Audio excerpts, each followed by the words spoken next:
નમસ્કાર મિત્રો, આપણો ભારત દેશ વિવિધ સંસ્કૃતિઓ, ધર્મો અને લેન્ડસ્કેપ ધરાવતો દેશ છે. તે હિમાલયથી લઈને ગોવાના દરિયા કિનારા સુધીના પ્રવાસી આકર્ષણોની વિશાળ પ્રવાસન સ્થળો પ્રદાન કરે છે. તો હું તમને અહીં ભારતના ટોચના 10 પ્રવાસન સ્થળો વિશે જણાવવા જઈ રહ્યો છું. મિત્રો, ભારતના ટોચના 10 પ્રવાસન સ્થળો વિશે જણાવતા પહેલા તમને જણાવવા જઈ રહ્યો છું કે જો તમને અમારો આ વિડીયો પસંદ આવે તો પ્લીઝ વિડીયોને લાઇક અને શેર કરવાનું ભૂલતા નહીં, તથા તમારું સૌથી મનપસંદ પ્રવાસન સ્થળ કયું છે તેનું નામ અમને કમેન્ટ બોક્સની અંદર જરૂર જણાવજો. તો નંબર 1 છે તાજમહેલ, આગ્રા. મિત્રો, વિશ્વની 7 અજાયબીઓમાંથી એક તાજમહેલ ભારતની મુસાફરી કરનાર કોઈ પણ માટે અવશ્ય મુલાકાત લેવા જેવું સ્થળ છે. તે પ્રેમનું પ્રતીક છે અને મુઘલ સ્થાપત્યની શ્રેષ્ઠ કૃતિ છે.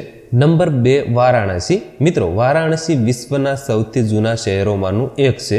વારાણસી હિન્દુઓ માટે આધ્યાત્મિક કેન્દ્ર છે. તે પવિત્ર નદી ગંગાના કિનારે આવેલું છે. અહીં મુલાકાતીઓ સ્થાનિક લોકો દ્વારા કરવામાં આવતી દૈનિક ધાર્મિક વિધિઓ અને સમારંભોને જોઈ શકે છે. નંબર 3 જયપુર. મિત્રો, પિંક સિટી તરીકે જાણીતું જયપુર એ રાજસ્થાન રાજ્યની રાજધાની છે. તે તેના રંગબેરંગી બજારો, ભવ્ય કિલ્લાઓ અને મહેલો માટે પ્રખ્યાત છે. આ જગ્યાની મુલાકાત અવશ્ય લેવી જોઈએ.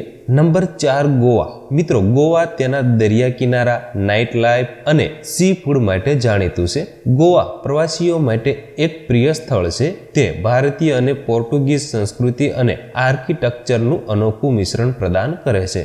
નંબર 5 કેરળ. મિત્રો, કેરળ ભગવાનના પોતાના દેશ તરીકે ઓળખાય છે. કેરળ દક્ષિણ ભારતમાં એક રાજ્ય છે જે તેની કુદરતી સૌંદર્ય, બેકવોટર અને આયુર્વેદિક સ્પા માટે જાણીતું છે.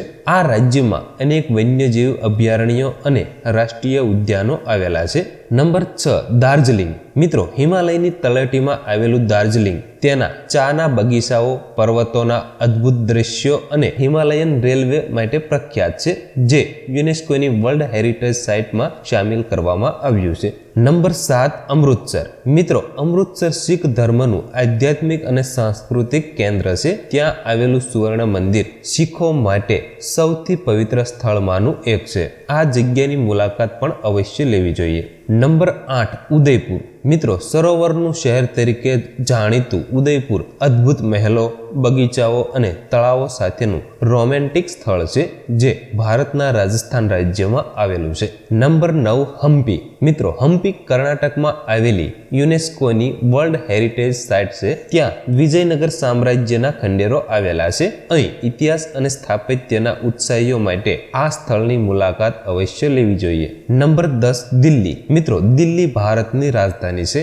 દિલ્હી જૂના અને નવાનું મિશ્રણ છે. ત્યાં ઘણા ઐતિહાસિક સ્મારકો, સંગ્રહાલયો આવેલા છે, માટે પ્રવાસીઓએ દિલ્હીની મુલાકાત અવશ્ય લેવી જોઈએ. મિત્રો, અહીં તમને ભારતમાં આવેલા પ્રવાસનોમાંથી થોડાક પ્રવાસન સ્થળોનો સમાવેશ કર્યો છે. આવા તો ભારતની અંદર અસંખ્ય પ્રવાસન સ્થળો આવેલા છે. તો મિત્રો, તમારા નજીક કયું પ્રવાસન સ્થળ આવેલું છે તે અમને કમેન્ટ બોક્સની અંદર જરૂર જણાવજો. અને ફરી વખત જણાવું કે જો તમને વિડીયો પસંદ આવ્યો હોય તો પ્લીઝ વિડીયોને લાઇક અને શેર કરવાનું ભૂલતા નહીં.